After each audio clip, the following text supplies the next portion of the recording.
L'argent, ça représente quoi pour toi? L'argent, pour moi, c'est une conséquence, si tu veux. Alors, ça, je m'attelle aussi c'est ma vision des choses. Peut-être tout le monde ne sera pas d'accord avec moi. Pour moi, on ne court pas après l'argent.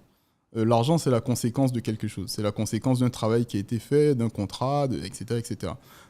L'argent, en soi, pour moi, n'a de valeur que ce qui est écrit sur le papier, en vrai. C'est-à-dire que si aujourd'hui, je te donne 10 millions, si je reviens te voir dans 6 mois, en vrai, sans rien bouger, tu t'es appauvri. Oui. Parce qu'il y a eu l'inflation qui est passée. Ton pouvoir d'achat a baissé, ce qui est normal. Si je reviens te voir 2 ans après, tu t'es encore appauvri. Encore plus. Même. Voilà, encore plus. Ouais. Tu vois ce que je veux dire? Donc pour moi, l'argent en soi, c'est ça. C'est un papier qui a une valeur qui est écrite dessus.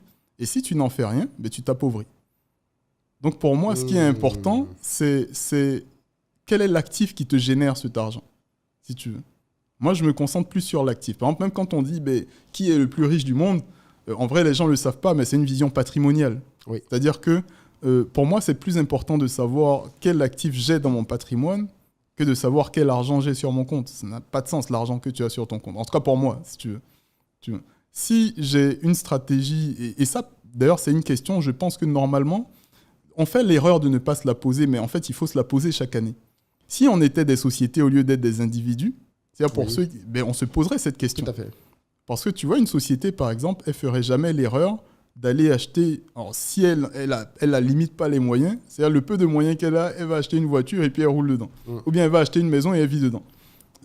C'est une stratégie qui est peut-être le modèle de réussite, entre guillemets, à l'occidental. C'est dès que j'ai un salaire confortable, je vais hypothéquer mon salaire, alors 30% de mes revenus sur 30 ans, et puis j'achète un bien et je vis dedans. Ça, si vous étiez une entreprise, ce serait un cas de faillite. Oui. Parce que vous achetez un actif. C'est génial de ramener ça à ça. Mais tu vois, tu achètes un actif qui n'est pas productif, et puis tu vis dedans, ça ne te rapporte rien. Et puis tu dis, je suis riche. Non, tu n'es pas riche, tu es en train de t'appauvrir. Tu vois, après, ça dépend, il y a des bémols. Si ton actif, si ta maison, elle prend de la valeur... Vraiment beaucoup de valeur, voilà. Mais ce n'est pas la question que les gens se posent. Exactement.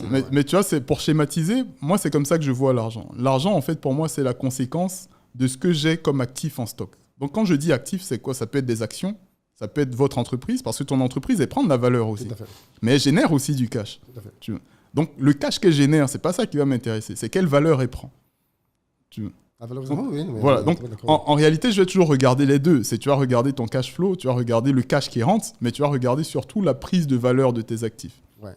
Tu vois. Quand tu fais de l'investissement, pour moi, l'investissement, la notion même d'investissement, c'est ça. C'est que investir, c'est pas dépenser. Tu vois ce que je veux dire? Ouais. Si aujourd'hui, je te donne 1 milliard, il n'y a rien de plus simple que dépenser 1 milliard. Vraiment. Ouais. La plupart de ceux qui gagnent au loto, 5 ans après, ils finissent... Et ça, c'est une stat officielle. Je crois que c'est plus de 95%. De ceux qui gagnent le loto. La situation est pire. Exactement. Donc, ils finissent ruinés à la fin, au bout de 5 ans. C'est pas qu'ils sont plus bêtes que toi et moi. Hein. Ouais. C'est juste que c'est des gens à qui on n'a pas appris en fait, à travailler avec l'argent. Si tu veux. Donc, moi, c'est comme ça que je vois l'argent. Pour moi, l'argent, c'est une conséquence. Ce qui est le plus important, c'est l'actif sous-jacent. C'est qu'est-ce qui génère l'argent. C'est ça parce qu'il y a une j'ai une définition simple que j'aime souvent transmettre de ce que c'est que l'argent en fonction des différentes catégories. Je fais 3 catégories. Ce que j'appelle les pauvres. Pauvre, ça ne veut pas dire que tu n'as pas d'argent.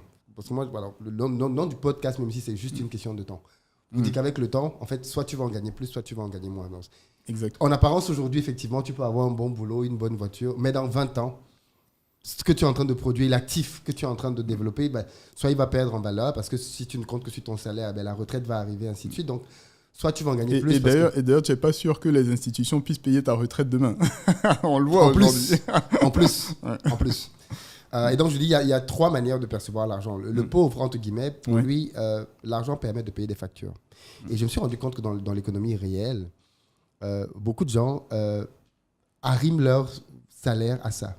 Déjà, il y a eu des gens en entretien qui m'ont dit « Oui, mais moi, il faut que je gagne au moins telle somme parce que ça va me permettre de prendre... Exactement. Ça va me permettre de payer mes charges. » Et de manière basique, pour beaucoup de gens, l'argent, ça sert à ça, payer des factures. Donc, du coup, ça va être toute leur vie, en fait. Tout leur rapport à l'argent va être ça, payer ceci, payer telle facture. Exactement. La classe moyenne, pour elle, l'argent permet de se faire plaisir et de s'acheter des gadgets. Et donc, c'est ce qu'on va voir. La classe moyenne va s'acheter une voiture, une maison... des sacs, tout ce que tu veux. Le dernier iPhone. Surtout le dernier iPhone. Ça, c'est le classique. Exact. Et puis les riches, pour eux, l'argent sert à être multiplié. Exactement. En fait, tu as juste dit la même chose autrement. Pour un riche, quand il a de l'argent qui va arriver, la question c'est qu'est-ce que j'en fais? Où est-ce que je le place? Comment je le multiplie? Point. Exactement ça.